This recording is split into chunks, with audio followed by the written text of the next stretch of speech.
எல்லோரும் கூட இந்த முறை தேசிய ஜனநாயக கூட்டணியின் பக்கம் தான் நிற்பாங்க.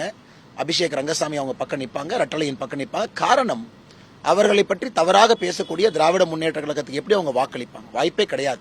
அதனால் இந்த முறை எக்மோரில் உறுதியாக மாற்றுமொழி பேசக்கூடிய சமுதாயம், நம்முடைய தாய்மொழி, நம்முடைய சொந்தங்கள் அங்கே இருக்கிறாங்க. எக்மோரில் பெரிய அளவில் நம்முடைய தமிழ் சொந்தங்கள் எல்லோரும் இணைந்து ஒரு பெரிய வெற்றியை அபிஷேக் ரங்கசாமி அவங்களுக்கு கொடுக்கத்தான் போறாங்க. தேர்தல் அறிக்கை பாத்தீங்கன்னா சூப்பர் 6 அப்படின்னு சொல்லிட்டு தமிழக முதலமைச்சர் சென்னைக்கு மட்டும் கொடுத்திருக்காங்க. எப்பவுமே திமுக அதிமுக தேர்தல், ஏன்னா சென்னையில் தோக்க போறாங்கன்னு அவங்களுக்கு தெரியுங்க. காரணம், அவங்களும் சர்வே எடுக்கிறாங்க, இன்டெலிஜென்ஸ் கொடுக்குறாங்க, ரிப்போர்ட் அவங்க பார்க்குறாங்க. சென்னையை பொறுத்தவரை அவங்களுக்கு தெரியும், எப்பவுமே சென்னையில் நம்ம ஒரு 22-23 சீட்டு வந்துடுவோம், பிளஸ் டெல்டா பிளஸ் அப்படித்தான் திமுகவினுடைய தேர்தல் வியூகமே இருக்கும். நான் டெல்டாலாம் நேத்தான் போயிட்டு வந்தாங்க. நான் தஞ்சாவூர், திருவாரூர் எங்கேயுமே திராவிட முன்னேற்ற கழகம் வருவதற்கான அறிகுறியை நான் பார்க்கல. திருவையாறுலேருந்து ஆரம்பித்தீங்கன்னா அவங்கள ட்ரெடிஷ்னலாக 30 ஆண்டுகளாக ஜெயிக்கக்கூடிய தொகுதி திருவாரூர். 96லேருந்து திமுக எம்எல்ஏ. அதே எனக்கு சந்தேகம் தான். எதற்கு அதை சொல்கிறேன்னாங்க, இன்னைக்கு திமுகவை பொறுத்தவரை சென்னையை தக்க வைக்க வேண்டும் என்று மெனக்கெடுகின்றார்கள்.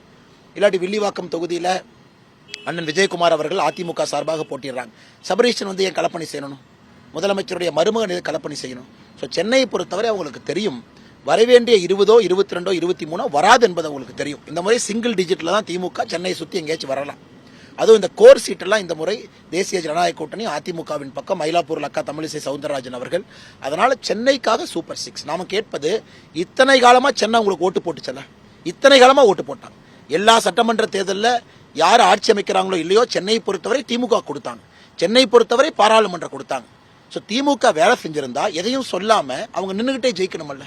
இன்னும் பதறி போய் தேர்தலுக்கு 2 நாட்கள் இருக்கும் பொழுது எதற்காக சூப்பர் 6 என்கின்ற வாக்குறுதி அனைத்து முதலமைச்சர் கொடுக்கணும்? அதிலிருந்து அதனுடைய தோல்வி பயம் மிக தெளிவாக நமக்கு தெரிகிறது. ஆனா ஜெனரலா இந்த 2 வாரத்துல கிரவுண்ட் ஒரு கிளியர் ஷிஃப்ட் ஆயிருச்சு. ஆரம்பத்தில் 3 முனை போட்டி 4 முனை போட்டின்னு மக்கள் சொன்னாங்க, நாங்க இந்த மாதிரி ஓட்டு போட போறோம், மாற்றத்துக்கு ஓட்டு போட போறோம், அப்படி வேணும், பூசாலாம் வேணும்னு. ஆனா இந்த 2 வாரத்துல ஒன்னு வேட்பாளர்ல பாக்குறாங்க, வேட்பாளர்கள் களத்துல பாக்குறாங்க, பெரிய கட்சியினுடைய வேட்பாளரை மக்கள் கூர்ந்து பாக்குறாங்க. ஸோ இந்த தேர்தல் கட்சியை பார்க்கக்கூடிய தேர்தல் என்று சொல்வதை விட வேட்பாளர்களுக்கும் அதிக முக்கியத்துவம் கொடுக்கக்கூடிய தேர்தலாக பார்க்குறேன். சோசியல் மீடியா வந்ததுக்கு அப்புறம்னா எல்லாருக்கும் எல்லா இன்ஃபர்மேஷன் இருக்கு, எல்லாம் படித்தவங்க, சின்ன பசங்க, முதல் தலைமுறை வாக்காளரும் அவேர்னஸாக ஓட்டு போடுறாங்க. அதனால வேட்பாளர் முக்கியத்துவம் பெறக்கூடிய ஒரு தேர்தல், கட்சிகளுக்கு முக்கியத்துவம் இருக்கு இல்லை என்று சொல்லவில்லை. அதனால் தேசிய ஜனநாயக கூட்டணியின் பக்கம் ஒரு அலை இந்த 2 வாரத்தில் விசிபிளா நான் தென் தமிழகத்திலிருந்து பார்க்குறேன். அதனால ஒரு மிகப்பெரிய வாக்கு வித்தியாசத்தில் தான் சகோதரர் உட்பட எல்லா வேட்பாளருமே ஜெயிப்பாங்க.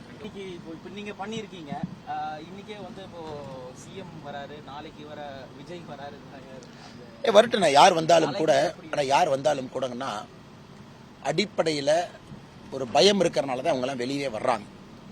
ஏன்னா ஒன்று, உங்களுக்கு களத்தில் அடுத்த 5 ஆண்டுகள் 1825 நாள் வேலை செய்ய வேண்டிய சகோதரர் அபிஷேக் அவங்க வேணுமா, இல்லை இந்த சூப்பர் ஸ்டார் மாதிரி பறந்து வந்து கை காட்டிட்டு போறவங்க வேணுமா? உதாரணத்துக்கு வில்லிவாக்க தொகுதியில் அண்ணா நகர் கார்த்திக் நிற்கிறார். அவருக்கு வில்லிவாக்கத்துக்கு என்னென்ன சம்பந்தம்? அவர் இதுக்கு முன்பு அண்ணா நகர் இருந்தார், அவர் கிளம்பி அண்ணா நகர் போயிடுவார். ஸோ சென்னை பொறுத்தவரை மக்கள் தெளிவாக இருக்கின்றார்கள். நமக்கு உள்ளூரில் வேலை செய்யக்கூடியவங்க வேண்டும். யார் வந்தாலும் உள்ளூரில் இருந்து பணி செய்யக்கூடிய வேட்பாளர்களுக்கு தான் ஓட்டு. அது வில்லிவாக்கமாக இருக்கட்டும், எக்மோராக இருக்கட்டும், எனக்கு அதில் எந்த சந்தேகமும் இல்லைங்க.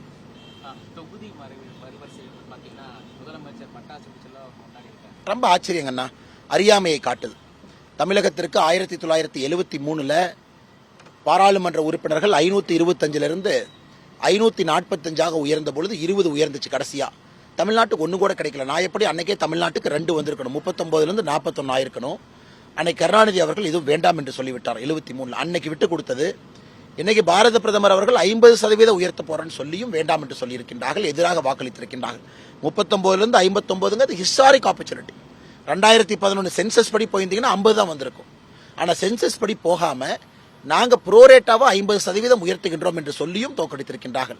அதனால் மக்கள் ஏப்ரல் 23 மக்களுக்கு எல்லாம் தெரியும். நான் என்னதான் அவங்க பேசினாலும் விகிதாச்சாரம் மக்களுக்கு புரியும்.